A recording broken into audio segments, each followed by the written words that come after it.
The last one for the year. Guys, this Summer is the vibes. last one for the year. That means it's December, Christmas next week. The best time of the It year. is the best time of the year. Oh, windy today. Alrighty.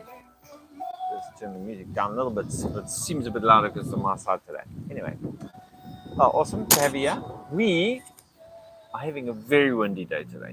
But it's beautiful out here. Look at the weather. It's actually It's very a beautiful. beautiful We're going to day. get our first layer on today. Tan layer. Yeah. Gotta get it on. I get it on.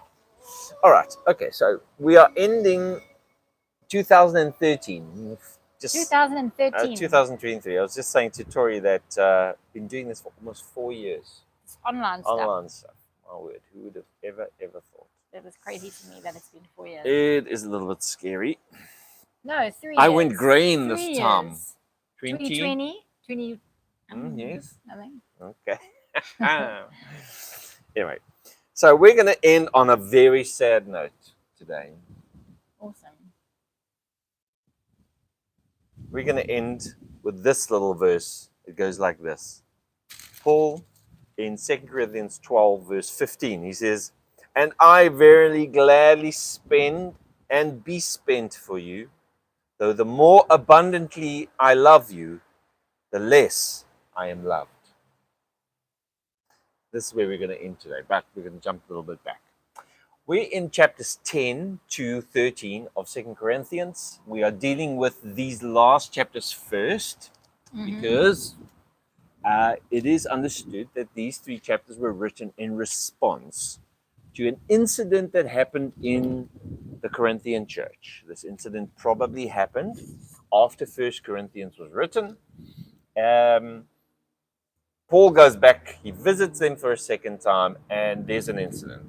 Some of these guys are apostles and calls themselves apostles, and Paul's not happy. And what we've been doing in the last 2 sessions is to try and show the dilemma Paul finds himself in as he's fighting for his influence over his baby. He sees the Corinthian church as his baby. He uses the metaphor that he has espoused them as a chaste virgin unto Christ. So he sees it like a man would see his daughter getting her ready, pure, to get married. And what happens? Wille Vrachtig appears on a motorbike and wants to whisk her away before the marriage. Remember, in Paul's mind, this is the end of the world. Jesus is about to appear. Everything's about to change. And now there's these troublemakers that are, as Eve was beguiled by the serpent, he feels like these people are being led astray by those who he calls sarcastically super apostles. So last week was about the super apostles, kind of a contrast between Paul. We only have one side of the conversation. We have to deduct what they might have said. But very simply and just in a very quick summary, Paul is thought to have not been spiritual enough by these others. But Paul then makes a declaration that he is actually busy with spiritual war. And I think one of the most interesting points that comes out by reading Corinthians in this context is to understand that Paul's weapons of our warfare, it wasn't meant to be something we use today to fight the ruler spirits over cities and suburbs. But really, this is the war is not real war. It's a war, and it's spiritual, and it's about knowledge and revelation. If you read about these weapons of warfare that he mentions, it's about wrong imaginations, wrong knowledge, and the disobedience that follows from that. And as you continue on in these last couple of chapters, you see that reoccurring theme. It's about knowledge. Once we get to chapter 12, I'm not sure we'll get there today, but in chapter 12, Paul gives us the foundation of his authority, which is really his revelatory knowledge that he got while being caught up into the third heaven or into the paradise. We're not sure if it was 2 separate events or it's one event that he just calls 2 things. But at the end of the day, the contrast here seems to be very clear. For Paul, the hallmark of a true apostle is the right knowledge, the right revelation knowledge, and the suffering that goes with that at the end of this old age. And it seems like he's contrasting himself with some others in the church who are very eloquent at speaking and can maybe do miracles, but have the incorrect knowledge. And they are also, according to Paul, they're abusing the church by taking money from them, etc. All right. So last week we ended off with a portion it started in chapter 11. And it's Paul saying, let me be foolish amongst you a little bit. I don't want to boast about myself, but allow me to be a fool for a while. Like we said last time, it's a very clever rhetoric. It's a very clever way of boasting without wanting to boast. But you can also understand Paul's dilemma here. He is forced to answer back because of the things that were said by this other party of apostles. He's kind of forced to answer back, compare himself. Everything is a paradox in this, because he says, I'm not like one who compares myself with others like they do, but let me tell you all my credentials. So it's always the same. I'm not someone that boasts about myself like they do, but let me be a fool for a while. And then he boasts about himself. So he's kind of lured into this. It's actually a terrible thing that he has to now. It's like a rebuttal. Yes, he has to prove himself. He has to show his authenticity and what it looks like. And that seems to be what these 3 chapters at its core is really about. It's also what the war is about. The war is about the right knowledge, the right revelation, and the obedience to the right things. It was a war of knowledge. In other words, the spiritual war that we read about in 2 Corinthians is really a war about the correct revelatory knowledge about who Jesus is and what the church should look like and what its future should look like. It wasn't really a war with demons in the sense that, we think, or some of us think about that today. So let's go on then. In verse 16 of chapter 11, we pick it up. And Paul says here, he says, I say again, let no man think of me a fool. So I'm not really a fool. I'm just acting like one by comparing. He says, if otherwise yet as a fool receive me, that I may boast myself a little. So now he's basically making apologetic. There's going to be boasting a little bit again about himself.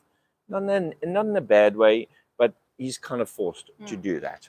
So he says, that which I speak it not after the Lord, but as it were, foolishly, in this confidence of boasting, seeing that many glory after the flesh, I'm also going to glory. So many people, and this is it's a deduction that we make, that the opposition of Paul made their boast in who they were after the flesh. Now, you're kind of already going to know what's going on here. These are very Jewish Christians, and they're priding themselves on the fact that they are the sons of Abraham, Hebrews, Israelites, something that comes to you by birth. It's not something you work for. Elite. They were most probably circumcised, and they were boasting according to those things. So if you really see what Paul is doing, he's flipping the argument on them, because they used to call him a man that walks after the flesh. Now he's flipping that argument, saying they are the ones that focus on the flesh. So for Paul, the spirit here is almost more knowledge and understanding of Jesus, where walking after the flesh is kind of holding on to the old way of thinking that because Abraham is your father, you're in the know or in the loop. Okay, so he goes on and he says this. He says, for I suffer fools gladly, seeing that ye yourselves are wise. And unfortunately, here is one of those sarcastic comments again, where he is saying to them, but you are wise. I think that's kind of, like we do to our children. Hey, yes, Muslim, you know everything. Now Daniel's getting to the age where he knows everything. And so that's kind of what he's doing to them here. He says, look, I'm not really a fool, but let me be slightly foolish, and you are so wise. There's love behind it, but it is a form of sarcasm, of course. He says, for you suffer, you allow, the word suffer means you allow the experience or the degrading experience. If a man brings you into bondage, if a man devours you, if a man takes from you, if a man exalts himself, and fifthly, if a man smites you on the face. Okay, so what's going on here? I think what's going on here is Paul saying, you are so wise, but you allow these things to be done to you. And I really don't have any doubt about who he's talking about here. he really is most probably talking about these super apostles. And here again, from Paul's conversation, at least what we have is Paul's idea of what these people are doing to the Corinthian church. All of these are forms of abuse. So let's just have a look at them quickly.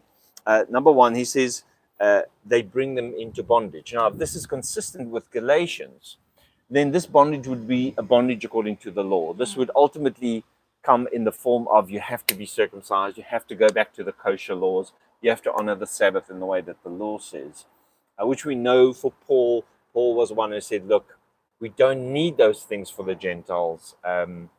But this is his accusation against these super apostles. They bring people back into bondage. That's number one. Number two, they are devoured by these apostles. Now, here I think is a financial implication. I think that's what's going on here, because Paul constantly makes the point that he didn't ask them for any money and that he has been giving them the gospel for free.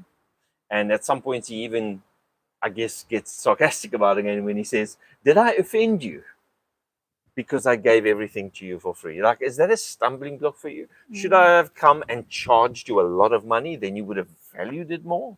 But Paul sees these super apostles that come and become a burden to the church as devouring. Now, the imagery here of a devourer is the imagery of wolf in sheep's clothing, possibly. We know that just a little bit earlier in chapter 11, he wasn't shy of calling out some of these people by the name false apostles, ministers of Satan, that type of. Yeah, it's a tough one to swallow, but it just seems like Paul does go to that extreme in his address to the Corinthian church. Right. The third one is very much like the second one. They take of you. In other words, they're constantly draining you and drawing from you. The fourth one is that they exalted themselves. And I think for Paul here, this is a big issue. Because it seems like these guys came in and demanded certain things. They exalted themselves, placed themselves on a certain pedestal. They commended themselves. And I think Paul wasn't this type of person. I think Paul was most probably quite a humble person that didn't do that, but would expect people to respond in the correct way to his presence and his love for them. Unfortunately, this group or this portion of this church, actually, when they saw Paul in person, they were unimpressed. His presence was unimpressive, and they saw him they saw his humility as weakness. I think that's kind of what's going on here. And because they were charismatic and they were very well literate, possibly, but also very great at speaking, well trained, possibly. In the moment when there's a great charismatic speaker, the guy who's got a soft voice and is conveying just ordinary, or just conveying knowledge without making a big scene about it, feels a little bit under. And I think this might be what Paul was struggling with this Corinthian church. The last one, he says, if a man smites you on your face. Now, I'm not sure if we should be taking this figuratively. It wouldn't, for me, thinking back at those times, it wouldn't be a big surprise if there were some spiritual authority at some point that thought it was okay to, give someone a lacquer clap if he was going out of line. But whether it's figurative or spiritual, figurative or literal, this is all abuse. Paul sees this as people coming into the Corinthian church and abusing them. They take from them, they devour them, they exalt themselves, they take them back into bondage, and they smite them, they abuse them, whether it was physically or emotionally or whatever it might have been. They're abusing the authority which they assert. So he goes on in verse 21 saying, I speak as concerning reproach, as though we had been weak. Howbeit, whereinsoever anyone is bold, I speak foolishly, I am also bold. And so now he's going to give us an idea of what these people were so bold about. So he goes on in verse 20 and he says, are they Hebrews? So am I. Are they Israelites? So am I. Are they the seed of Abraham? So am I. So this is one of our key clues to know that the people that were coming in were not Gentiles, that they were Jewish, that they were proud of being Jewish, and that this was probably from the faction of the Jewish Christians at this point. And they would probably have been people, and this we say by, we have to deduct here, you can't say 100%, but there'd probably be people that wanted all Christians, even the Gentile converts, to go back to the law, to go back to circumcision, etc., etc. And we know Paul breaks away from that. But now he's making the argument, he says, look, guys, you have nothing on me. Twice in these 4 chapters, Paul would say, I have nothing, they have nothing on me.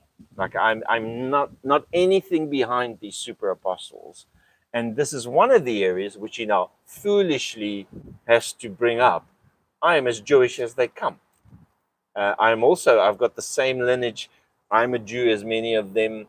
So this is one of the things that he now foolishly brags about, I guess. Are they ministers of Christ? I speak as a fool. I am more.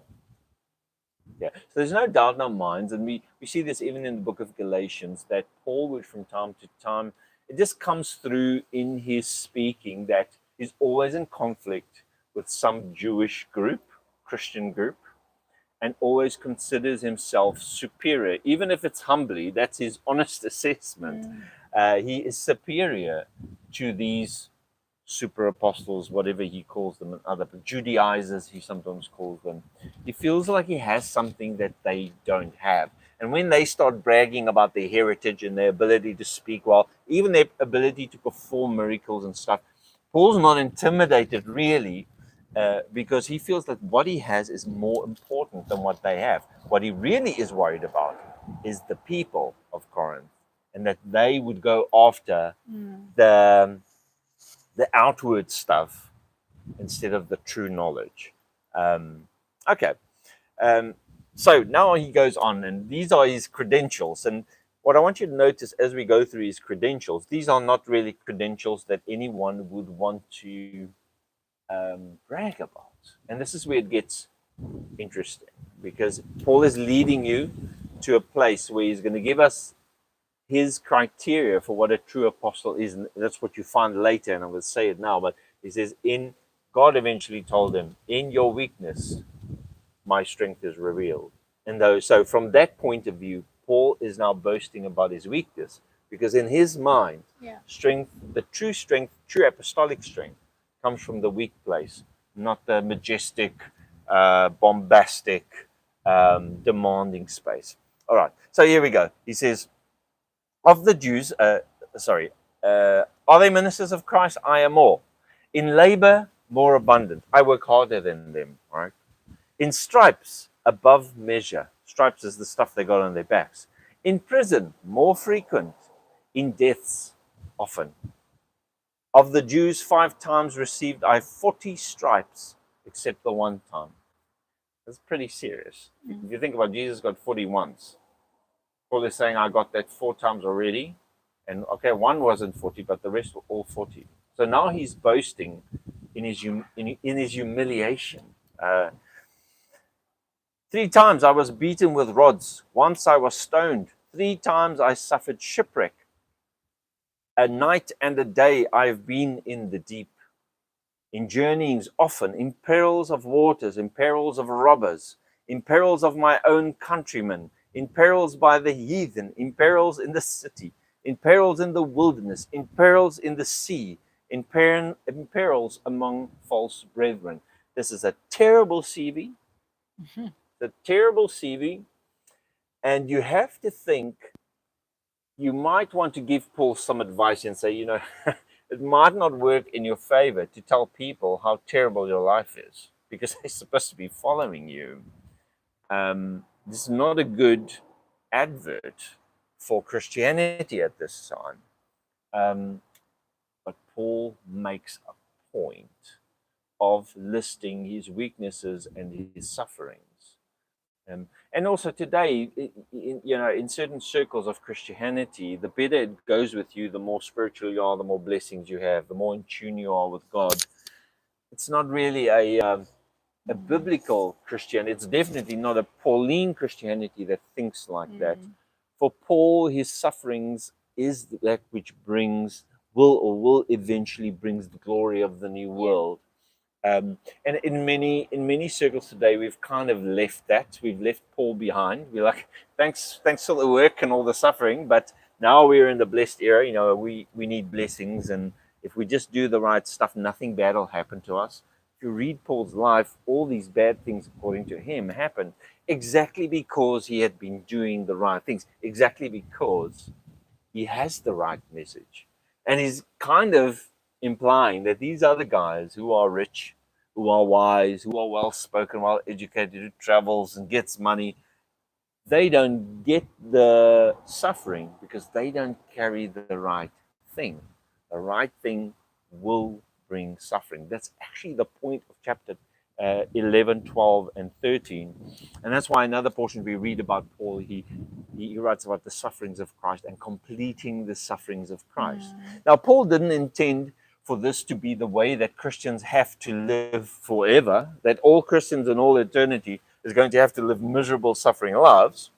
Why not? Because he didn't really believe that there would be Christians 50 years later or 100 years later. We're all at the end of the journey here, and the end is looking terrible, but it's okay.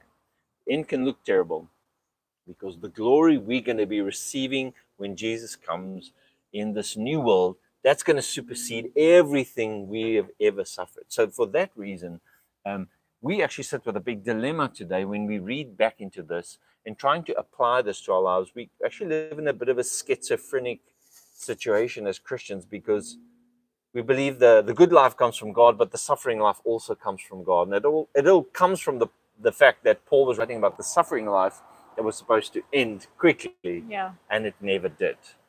So that, if you think about that a little bit, that leaves us with a real problem today.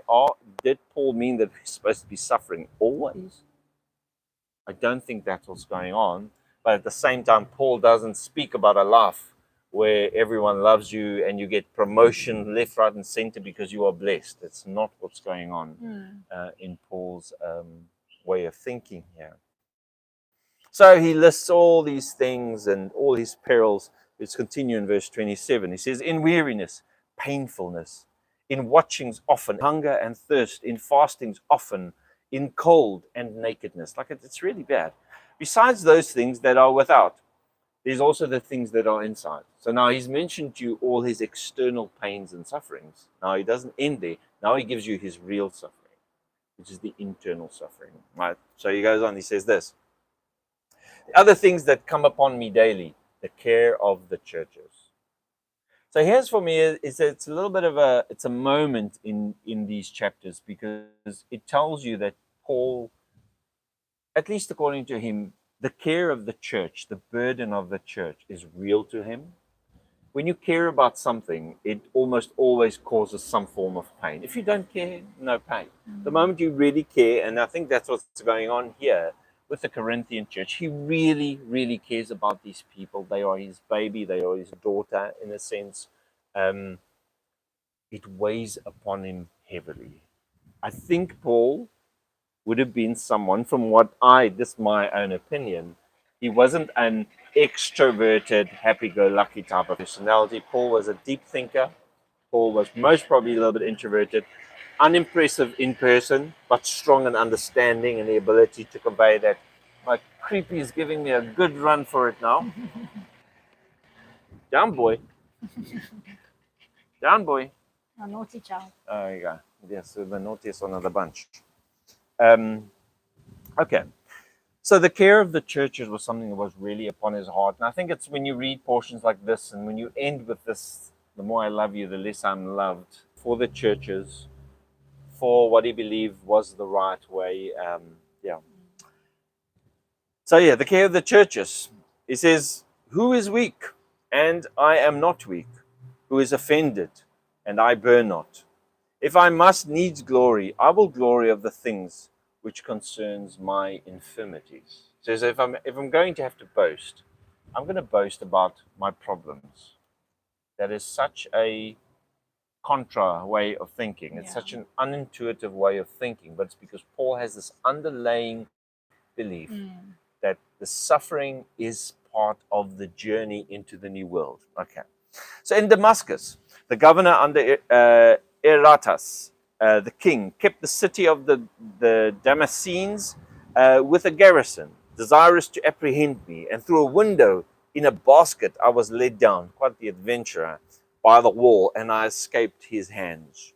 Now let's start chapter 12 today, and let's see if we can get to our finishing verse that we mentioned earlier. Chapter 12 is now, Paul has told us what these other people boast about. Now he's just boasted about all his infirmities. Doesn't make sense yet, but now it's going to start making sense. Because there's one thing that Paul has that he believes he has that the others don't have, and that's revelation. He believes that God gave him the information, the knowledge, the revelation of what's actually going on, and the others don't have it. So this is the very famous portion of Paul's vision or Paul's experience. And let's read it. It says, it is not expedient for me, doubtless, to glory, but I will come to the visions and the revelations of the Lord. Now, this is very serious for Paul. It's so serious, and he thinks so much of these events that he writes it once again in a rhetoric sleight of hand. He's writing of it as if it was someone else. Listen to the words. Listen to how he frames this. It's Paul's way of staying humble in the moment, I guess.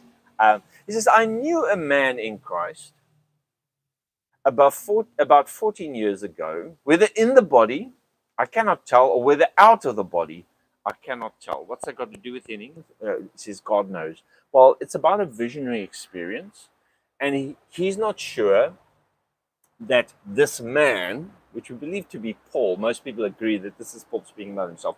He's not sure if he actually left his body and went to heaven, or whether he was actually in the body and saw a vision of paradise, third heaven. Right? So we don't know.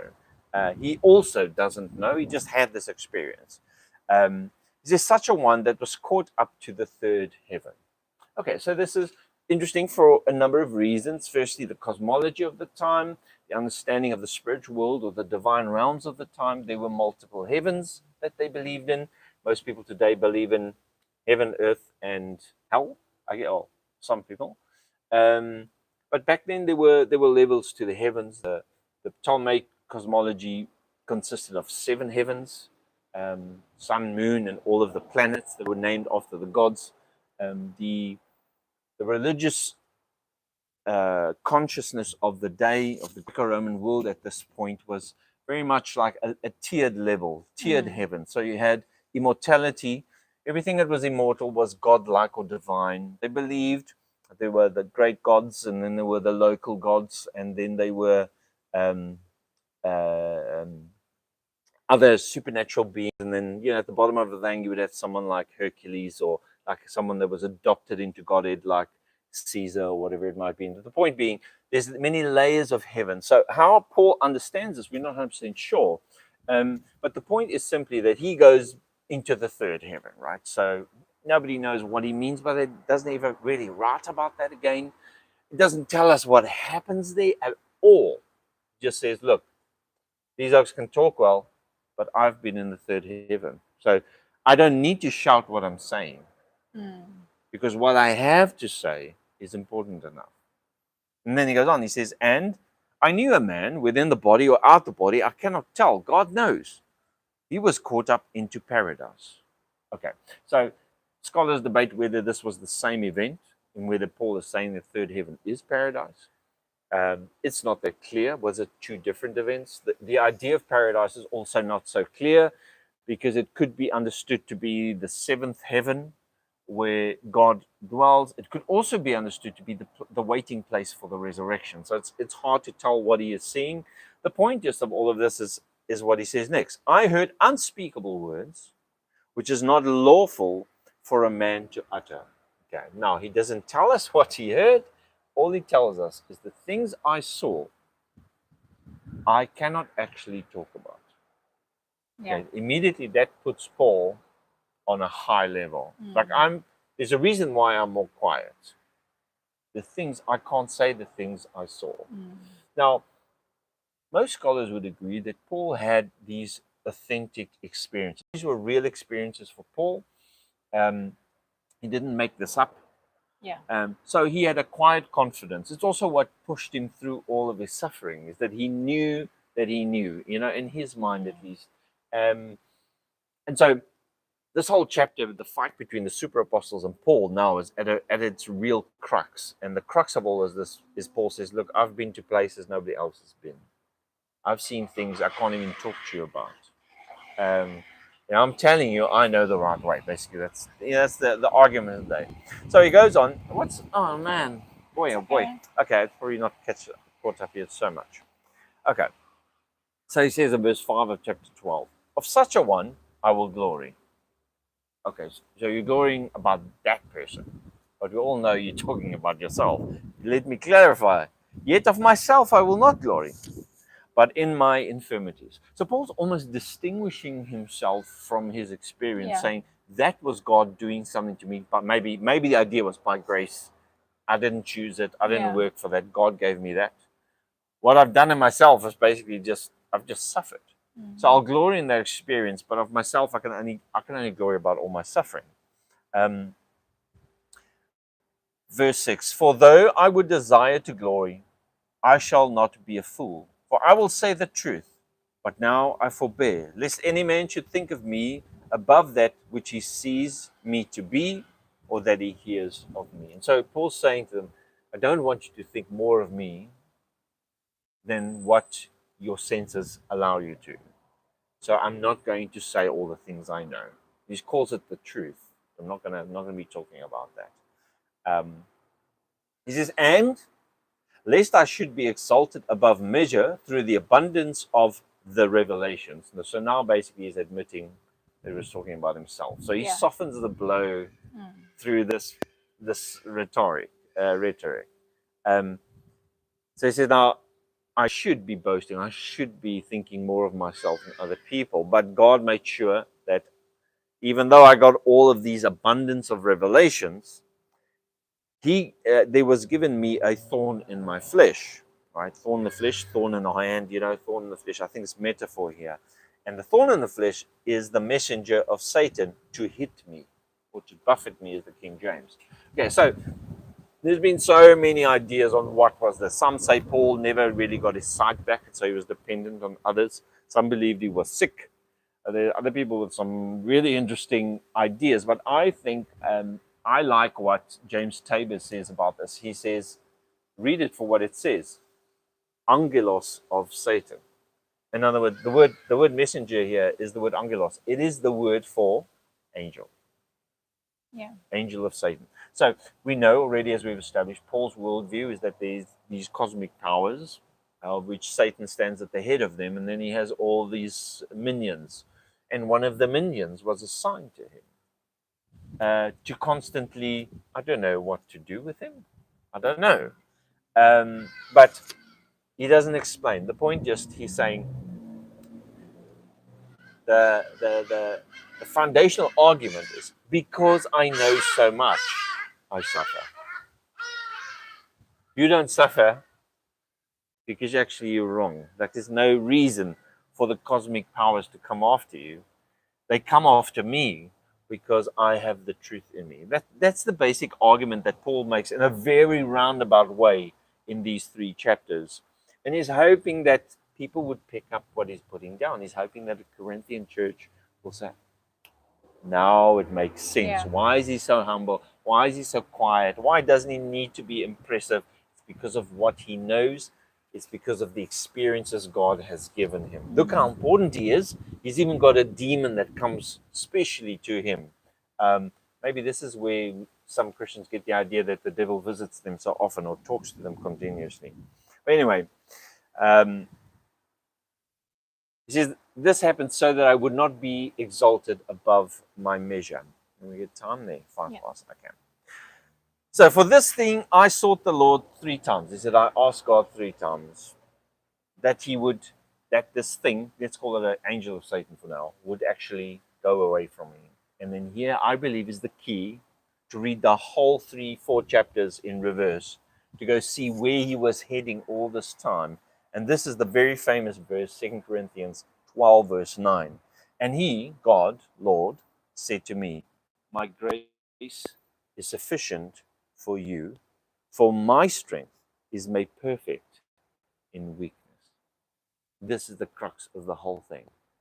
This is, for Paul, it seems like his authentication then, therefore, is the weaker he gets, the stronger God gets. So this is why he's so vehemently coming against these other apostles who are projecting not weakness, but strength. And in Paul's mind, this is, that is one of the reasons why these guys don't know what they're doing. They're not actually being persecuted at all. They're not suffering like I'm suffering. They don't have a special angel of Satan that keeps them busy. But here's the crux: is this: the weaker I get, the stronger God is getting in me. And so you could take this verse and go back to chapter 10 and see how Paul is leading you actually all the way to prove this verse in his own life and to counter-prove it in the lives of the super apostles. That's why he calls them super apostles, because he's actually mocking their own strength. The stronger they get, the weaker God gets in them. But the weaker he gets, all the pains and the care of the church and the jailings and the shipwreck and the hunger and the stripes, all of that weakness is proving something. God is getting stronger in him. So this is where we kind of get the idea of, martyrdom in some sense is not a new concept to the Jewish people. But in Paul here, I think definitely there's the idea of martyrdom here. Although he's not physically dying for his faith, although he calls it several deaths. He's being persecuted for what he is doing right. This is the mentality that the church is born into. Martyrs are glorified, or what's the right word? Martyrs are celebrated. Why? Because in their weakness, God is showing strength. We get the famous saying, the blood of the martyrs is the seed of the church. So that to be martyred became an honor. Yeah. The way of thinking here comes really from Paul. His idea was simple. The world is at its end. We have to suffer. There's a tribulation now. We have to suffer for what we know now. But don't worry, guys. In a moment, everything's going to be shifted around, etc.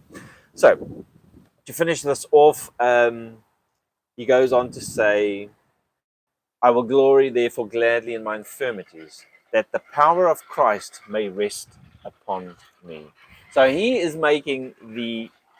comes to the conclusion then, the more I suffer, the more power of Christ is present in my life. And you have to keep in mind, as we do this, that everything he says about himself has implication for the super apostles, right? Therefore, I take pleasure in infirmities, in reproaches.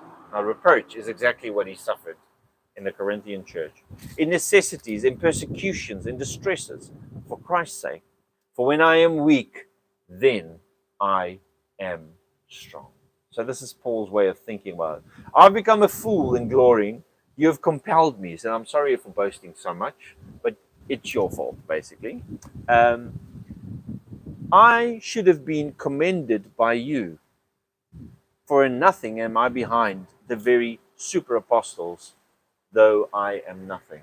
So he's actually now getting to a little bit more transparent and vulnerable place where he said, you should have defended me when those guys came.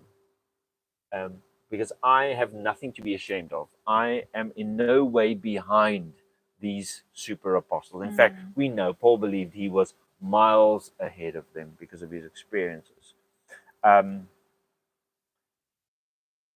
he said in verse 14, he's threatening to come to them again.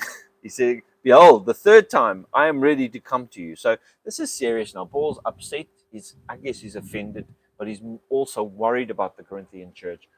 What are they doing? They're supposed to be ready for Jesus. Now they're flirting with somebody else. And he's threatening to say, I'll come again if I need to. So we know in history, as far as I understand, Titus takes this letter and runs back to them. Then they repent. Titus comes back with good news of their repentance. And then 2 Corinthians 1-9 is written.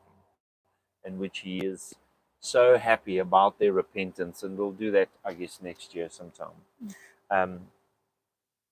He says, "Behold, the third time I'm ready to come to you, and I will not be burdensome to you. Now, so I'm not going to take anything from you. I seek not yours, but I seek you. For the children ought not to lay up for the parents, but the parents for the children." So this is Paul's view of true, if you want to call it, spiritual fatherhood, is that the parents should be contributing to the children and not the other way around. And he felt like this was an abusive way that the kids, the Corinthian church, was basically under the demands from the super apostles. They were the ones that were giving instead of the super apostles giving. So Paul is putting the opposite thing in front of them. Now, verse 15, we end up with, and this is where we'll end today. It says, "And I will very gladly spend and be spent for you." In other words, Paul also equates all of his suffering as something he is suffering for them. And then he ends up, he says, "Though, unfortunately, the more abundantly I love you, the less I am being loved." And this is the sad part. I'm going to end here. I'm not going to do the rest of it today. But this is the sad part about Paul's life, is that Paul felt forsaken at the end. Like, Paul did a lot of work, and we get our Christianity from Paul's theology and a lot of his work. He labored a lot, he moved around, and he did suffer a lot. The reality of Paul's life is that he ended up quite alone and actually felt that everyone had forsaken him in his end. That is terrible. Yeah, that is terrible to think about. It's terrible to think about that the most successful Christian of all time, they make the argument that that was Paul, at the end of his life, after doing all these amazing great things, and after giving all this amazing knowledge, revelation, care for the church, he ends up alone. It shouldn't be like that, right? He should have ended up well, loved by everyone, but it's just not how this worked then. How that's supposed to translate to today is a very tricky question, because we live in a dichotomy. When we are rejected, we feel we're getting rejected because of the right things we do. When we get stuff and we are doing well, we believe it's because of the things we do. It seems to me actually that we're just using our confirmation bias. Whether we go through suffering or blessing, we always just believe it's because of what we've done right. And it actually delays sometimes in our lives. I've seen in people's lives, it delays us from actually taking ownership of what needs to be done. And I think at the end, in conclusion, these chapters, they have to be read understanding they were for Paul. They were for that time. Yeah. And in the years we have to be careful. You can't just grab hold of that stuff and apply it. Every time me and you suffer, it's not because of the gospel. In fact, most of the times we suffer is because we do stupid things. We make stupid decisions. But if we to assume and grab onto a Bible verse and say, "I will glory in my infirmities," we're going to end up in trouble, because we always just self-justifying. Yeah. And that's really dangerous, I think, for today.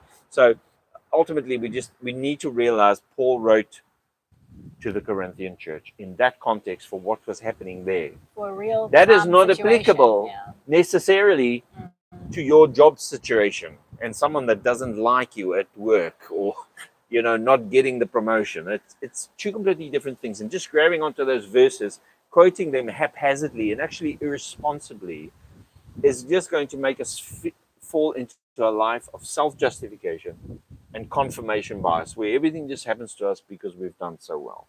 That's a real problem and a real danger. And that's why it's important to read these portions in their context. Right. Now, we're done for today. We will see you not next week. That's Christmas. Not the week after that. That's New Year. But the week after that. That's the 7th of Jan.